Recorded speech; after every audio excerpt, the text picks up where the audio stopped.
우리는 지금 감사의 때, 감사의 계절을 지내고 있습니다. 오늘은 감사의 계절 두 번째 시간으로 때를 놓치지 말라, 이런 제목으로 말씀을 나누도록 하겠습니다. 우리가 살면서 보면 인생에 어려움도 존재합니다. 고난도 있습니다. 물론 우리는 고난을 좋아하지 않습니다. 고난의 시기에 많은 사람들이 절망하고 무너집니다. 그러나 고난이 때로 유익을 주기도 하고 또 때로 오히려 축복이 되기도 합니다. 특별히 믿는 사람들에게 그런데 세상 만사에는 때가 있고 모든 일에는 하나님의 깊은 뜻이 있습니다. 하나님을 사랑하는 자, 곧 그 뜻대로 부르심을 받은 자들에게는 모든 것이 합력하여 선을 이룹니다. 살아가면서 고통을 당하고 희망을 잃게 될 때가 있습니다. 그런 때를 만나면 우리는 과연 우리에게 유익이 있는가, 이런 생각을 때때로 하게 됩니다. 그런데 잘 생각해 보면 그런 때에도 하나님을 사랑하는 사람들에게는 모든 것이 유익한 면이 있습니다. 무엇보다 고난의 때를 만나면 우리가 이전에 가지고 있었던 차별 그리고 장벽, 이런 것들이 무너지게 됩니다. 이게 삶의 큰 법칙 중에 하나인데요. 서로 간에 공통적인 불운이 생기잖아요. 그러면 우리에게 인종차별, 민족 장벽, 이런 게 쉽게 무너져 내립니다. 오늘 본문을 보아도 나병이라는 공통된 비극 속에서 이 10명의 사람들은 하나가 되었던 것을 보게 됩니다. 이들은 배경이 달랐지만 고난 때문에 하나가 될 수 있었습니다. 때로 우리의 어려움은 우리로 장벽을 무너뜨리게 하려는 하나님의 큰 뜻일 수 있습니다. 자, 본문 11절에서 예수께서 예루살렘으로 가실 때 사마리아와 갈릴리 사이로 지나가시다가 이렇게 말씀하죠. 12절 함께 읽어보겠습니다. 한 마을에 들어가시니 나병 환자 10명이 예수를 만나 멀리 서서. 아멘. 자, 이스라엘은 예수님 당시 남북으로 세 종류의 지역으로 나누어집니다. 남쪽은 예루살렘이 있는 유다, 그리고 중간은 혼합된 사마리아고 북쪽은 예수님이 주로 사역하던 갈릴리였습니다. 지금 예수님께서 중부 사마리아와 북부 갈릴리 사이로 지나시면서 한 마을에 들어가셨다고 설명하고 있습니다. 나병 환자 10명이 있었는데 이들은 갈릴리 그리고 사마리아, 이 사람들로 함께 구성된 것으로 보여집니다. 이들은 평상시에 서로 적대하며 배척하던 사람들입니다. 그러나 나병이라고 하는 공통된 고난으로 인해서 서로 차별의 장벽, 적대적 관계를 청산했던 것입니다. 이 10명의 나은 자들은 주님 앞에 나옴으로 모두 복을 받게 되었습니다. 모두 치유를 받게 되었습니다. 우리는 이 말씀을 통해서 누구든지 하나님 앞에 나오면, 주님 앞에 나오면 출생 성분과 상관없이 모두 복을 받을 수 있다는 사실을 배우게 됩니다. 사랑하는 성도 여러분, 혹시 삶에 어려움이 있으십니까? 그러면 주님께 나오시기 바랍니다. 그리고 문제 해결받고 복을 받으시기 바랍니다. 오늘 본문에 나오는 10사람은 모두 복받은 사람입니다. 그런데 이들이 또 두 종류로 나눠지는 것을 보게 됩니다. 한 종류는 주님을 기쁘시게 하는 사람, 다른 한 종류는 주님을 기쁘시게 하지 못하는 사람으로 나뉘어집니다. 물론 모두가 다 주님께 복을 받았습니다. 그러나 여기서 우리가 알게 되는 것이 뭐냐면 복을 받았다, 치유를 받았다, 주의 은혜를 받았다, 이게 곧 주님께서 나를 기뻐하신다는 아닐 수 있다는 사실입니다. 그걸 항상 염두에 두시기 바랍니다. 자, 이 9명 나온 자 나음 얻었죠. 복을 받은 겁니다. 은혜를 입었습니다. 그러나 주님을 기쁘시게 하지 못했습니다. 그러나 사마리아 출신의 나온 자는 복을 받으면서 동시에 주님을 기쁘시게 해드렸습니다. 그 가장 중요한 차이는 감사의 차이였다는 것을 우리는 압니다. 그런데 오늘 말씀을 통해서 이 둘의 차이를 좀 더 깊게 비교하면서 우리의 모습을 점검해 보기를 바랍니다. 이 복을 받은 9 나온 자의 첫째 장점이 뭐냐면 소망을 품었다는 것입니다. 희망을 가지고 있었다. 12절에 보면 한 마을에 들어가시니 나병 환자 10명이 예수를 만나 멀리 서서, 이런 말씀이 나오죠. 13절 말씀 함께 읽어보겠습니다. 소리를 높여 이르되 예수 선생님이여 우리를 불쌍히 여기소서 하거늘. 아멘. 나한 자는 소망이 없는 사람을 말합니다. 누가 보더라도 희망이 없는 사람들입니다. 특별히 2000년 전 당시 의학으로 고칠 수 없는 불치의 병이었습니다. 따라서 그들은 그들의 병으로 인해서 희망이 없는 사람들이었습니다. 그러나 이들은 희망이 없지만 또 희망을 잃지 않는 사람이었다는 것이죠. 참 중요한 점입니다. 이들에게 분명히 소망이 없습니다. 그러나 소망을 잃지 않는 사람들이었다는 것입니다. 절망적인 상황에 놓여 있었어요. 그러나 절망하지 않는 사람들이었습니다.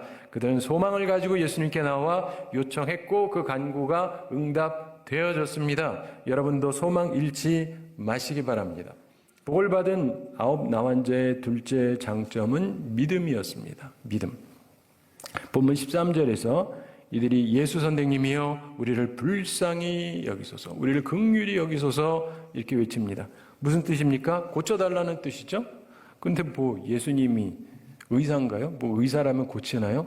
그런데 이 얘기는 뭐냐면 예수님의 능력을 믿기 때문에 했던 말입니다. 이들에게는 믿음이 있었어요. 예수님이 원하시면 우리를 낫게 할 수 있다, 이런 믿음이 있었던 것입니다. 사랑하는 성도 여러분, 소망 잃지 않고 주님의 능력에 대한 믿음을 가지고 나오셔야 됩니다. 하나님께 나오는 자는 그분이 계신 것, 그리고 그분을 찾는 자들에게 상 주시는 이심을 믿어야 한다. 히브리서 말씀이잖아요. 믿음장에서. 믿음을 가지고 구하십시오. 그래야 응답을 받습니다. 그래야 복을 받는 것입니다. 이 나환자들 소망과 믿음을 가지고 있었습니다. 그러면서 응답을 받았습니다. 우리가 배울 필요가 있습니다. 어떤 철도 터널 공사 현장에서 있었던 특별한 이야기가 하나 있는데, 터널 공사를 한참 하고 있는데 갑자기 흙이 무너져 내렸습니다. 그러면서 터널 입구가 완전히 막혀버렸습니다. 그래서 바깥 세상과 완전히 차단이 되었습니다. 밖에 있던 동료들이 사고가 난 것을 알고 즉시 흙더미를 파고 들어갔습니다. 그리고 여러 시간 후에 막힌 부분을 완전히 뚫었습니다. 그런데 특이한 것은 막힌 곳이 뚫렸을 때 터널 안에 있었던 일꾼들이 묵묵히 자기가 본래 하던 일을 계속 하고 있었다는 것을 발견했습니다. 알고 봤더니 그들은 터널 입구가 막혔지만 자기들의 일을 계속 했다는 거예요. 그 안에서 저녁도 먹고 땅 파는 일, 천공 작업을 계속 했다는 것입니다. 이들은 자기 동료들이 밖에서 작업을 해서 자기들을 구출해 줄 것을 믿고 있었기에 평소처럼 계속 일을 하고 있었다는 것입니다. 이게 믿음입니다. 우리에게도 믿음이 필요합니다. 우리 믿는 것이 무너지지 않을 것이다. 주님의 능력에 대한 믿음이 필요한 것입니다. 복을 받은 9 나환자의 세 번째 장점이 있었습니다. 그것은 순종입니다. 본문 14절 말씀 함께 읽어보겠습니다. 보시고 이르시되 가서 제사장들에게 너희 몸을 보이라 하셨더니 그들이 가다가 깨끗함을 받은지라. 아멘. 예수님께서 그들에게 제사장들에게 너희 몸을 보이라 이렇게 말씀하니까 그들이 어떻게 합니까? 순종했습니다. 뭐 간단해 보이실는지 모르지만 이거 간단한 게 아닙니다. 제사장들에게 너희 몸을 보이라 하셨더니 그들이 가다가 깨끗함을 받은지라 이렇게 말씀합니다. 이들은 말씀대로 순종했고 그 결과로 깨끗함을 받았다는 게 성경의 증언입니다. 사랑하는 성도 여러분, 이들이 예수님 말씀을 듣고 그대로 순종했습니다. 그런데 생각해 보세요. 나아야 되잖아요. 다른 이야기에 나오는 것처럼 예수님께서 손을 내밀어서 터치하시고 만져주시고 그러지 않으셨습니다. 특별하게 애정을 보이시지도 않으셨습니다. 단지 가서 제사장들에게 너희 몸을 보이라 이렇게 말씀하셨습니다. 말씀은 했지만 아직 낫지가 않은 상태였어요. 사랑하는 성도 여러분, 아직 낫지 않은 상태에서 제사장에게 나아가면 어떻게 됩니까? 부정한 사람이 그랬다가는 큰일 날 일입니다. 그런데 이들은 순종하는 사람들이었어요. 예수님 말씀하시는 대로 그대로 순종했습니다.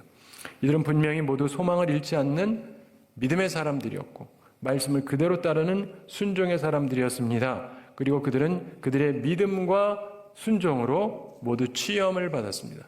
기적이 그들의 삶에 일어났고 하나님의 크신 은총을 입었던 것입니다. 사랑하는 성도 여러분, 소망을 잃지 말고 주님께 믿음으로 나오시고 말씀 앞에 절대 순종하셔야 됩니다. 그래서 원하는 것을 얻는 복된 삶을 살아가는 우리 모두가 되기를 바랍니다. 자, 우리는 여기에서 보다 한 단계 올라가는 차원의 사람들이 되기 위해서 주님 앞에 돌아와 감사한 사마리아 출신의 나환자를 살펴볼 필요가 있습니다. 자, 이 사람은 복을 받았을 뿐더러 동시에 주님을 기쁘시게 하는 사람이었고 칭찬까지 받았습니다. 이건 참으로 중요합니다. 우리가 복 받는 것도 중요하지만 그 다음 우리의 복이 주님의 기쁨이 되는 것이 마땅하기 때문입니다. 자, 이 사람에게는 어떤 다른 점이 있었을까요? 우리가 그의 모습을 주의 깊게 살펴보면서 우리가 복 받은 후에 어떻게 해야 하는지를 배우게 되기를 원합니다. 사마리아 출신의 이 사람은 세 가지 다른 모습을 보이고 있었습니다. 우리가 배워야 될 자세입니다. 첫째로 이 사람이 가지고 있었던 자세는 하나님께 영광을 돌리는 것이었습니다. 하나님께 영광을 돌리는 것. 10사람 모두 기뻤겠죠. 그런데 오직 한 사람이 큰 소리로 하나님께 영광을 돌렸습니다. 본문 15절 함께 읽어보겠습니다. 그 중에 한 사람이 자기가 낳은 것을 보고 큰 소리로 하나님께 영광을 돌리며 돌아와. 아멘. 이것이 중요합니다. 우리는 복을 받으면 기뻐합니다. 너무 좋아합니다. 그런데 하나님께 영광을 돌리는가? 할렐루야 하면서 하나님께 영광을 돌리는가? 이게 중요한 것입니다. 이 사람은 기쁨의 순간에 하나님께 영광을 돌리던 사람이었습니다. 바로 우리에게 꼭 필요한 자세입니다. 둘째로 이 사람이 가지고 있었던 중요한 자세, 방향전환이었습니다. 방향전환. 본문 15절 후반에서 돌아와 이렇게 말씀합니다. 무슨 말입니까? 본래 가고 있던 방향에서 방향을 전환했다는 이야기입니다. 예수님께로 방향을 전환했습니다. 그는 예수님께로 돌아왔습니다. 이건 아주 중요한 것입니다. 방향 전환. 바로 이것이 하나님을 기쁘시게 하는 것이었습니다. 예전에 미국에서 이런 일이 있었습니다. 이 미국에도 쇼핑몰이 크게 있는데 사람들이 몰릴 때 보면 이제 주차하기가 좀 힘들 때가 있는데 마침 하나가 딱 났는데 나이 드신 분이 이제 기다리다가 그 주차하려고 하는데 갑자기 젊은 사람이 쌩 하고 들어와가지고 확 주차를 해버리는 거예요. 노인이 화가 나잖아요. 이거 분명히 내 자리인데. 그래가지고 이 사람한테 여기 내 자리인데 이러면 어떻게 하냐. 그랬더니 그 젊은이가 뭐라고 그러느냐면 젊고 빠른 게 좋은 겁니다. 자기 젊고 빠르다 이거죠. 노인이 화가 나잖아요. 그리고는 이렇게 조롱하듯이 그러면서 쓱 가버려요. 노인 내가 화가 납니다. 좀 이 젊은 사람이 가는데 좀 이따 쾅 소리가 나요. 뭔가 봤더니 이 할아버지가요 자기 차를 가지고 이 젊은이의 차를 갖다가 그냥 전속력으로 꽝 박아버렸어요. 박살을 냈습니다. 그때 이 사람이 와가지고 미쳤어요. 뭐 하는 거예요? 그랬더니 새로 사면 되잖아. 돈 낼 테니까. 이게 나이 들고 돈 많은 좋은 점이다. 딱 이랬다는 거예요. 사람은 뿌린 대로 거두는 경향이 있죠. 근데 우리가 살아가면서 보면요. 감사하는 것이 참 중요한 것입니다. 제가 이번에도 한마디 말씀드린 적이 있는데 그 트럼프 대통령에 대해서 우리나라 하도 나쁜 얘기를 많이 해서 근데 제가 미국에 처음 갔을 무렵에 트럼프 대통령이요. 대통령 되기 훨씬 전이죠.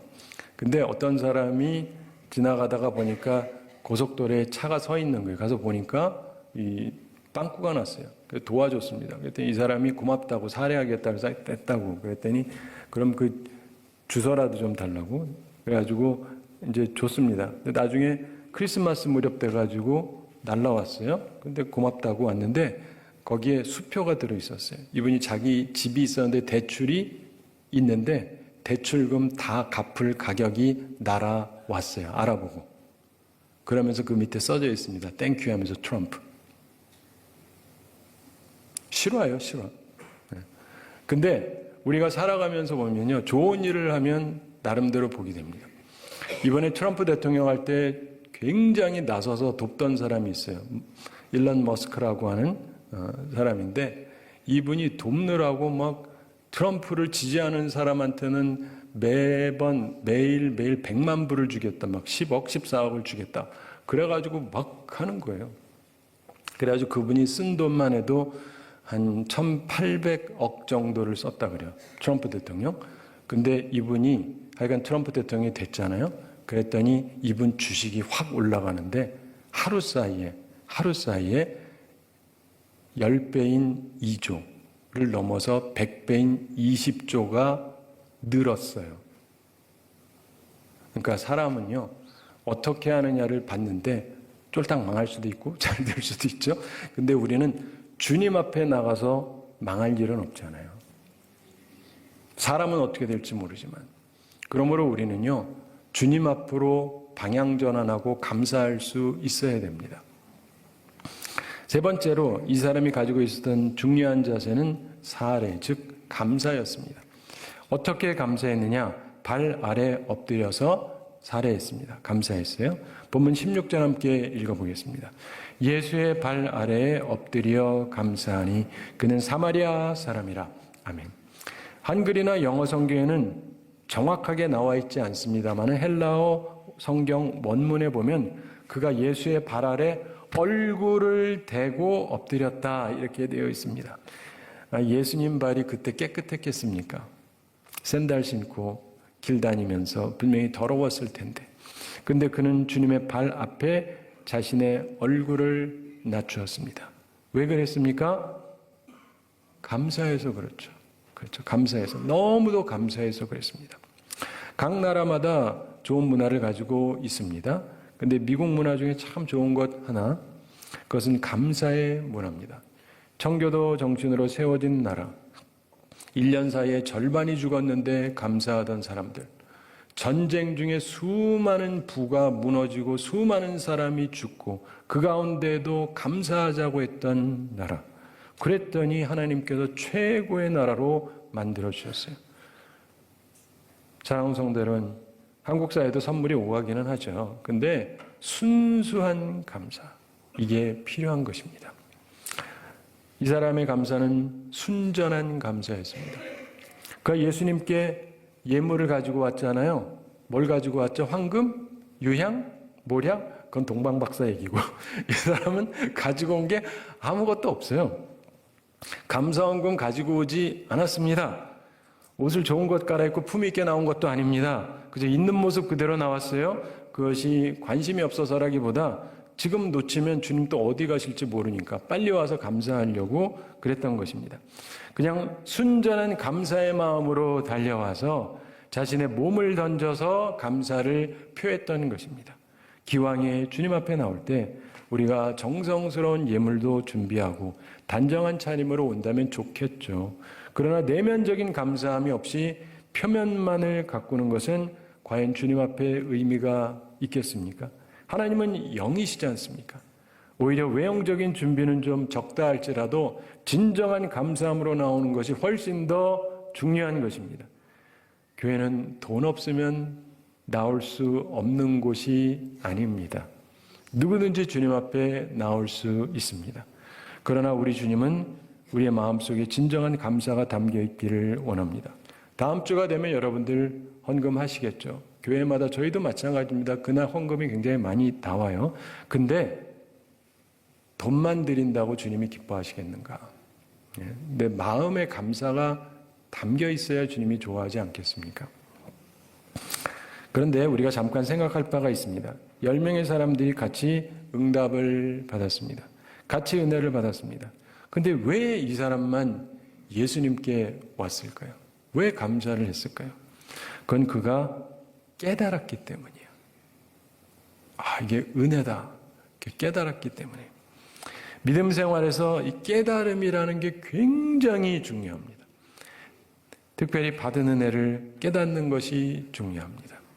깨달음이 있을 때 감사하게 되고 그것을 통해서 하나님께 영광을 돌리게 되는 것입니다. 동시에 우리가 생각해 봐야 될 것이 하나 더 있습니다. 이 사람의 어떤 민감한 깨달음이 주님을 기쁘시게 하는 요소가 되었을까? 그것은 바로 때에 대한 깨달음입니다. 때에 대한 깨달음. 세상 만사에는요, 때가 있거든요. 감사도 적당한 때가 있는 것입니다. 이 사람은 적당한 때에 감사를 표했기에 하나님을 기쁘시게 했던 것입니다.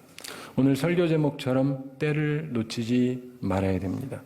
감사의 때를 놓치지 말아야 됩니다. 이것은 아주 중요한 것입니다. 인생에서 기회, 때는 매우 중요한 것입니다.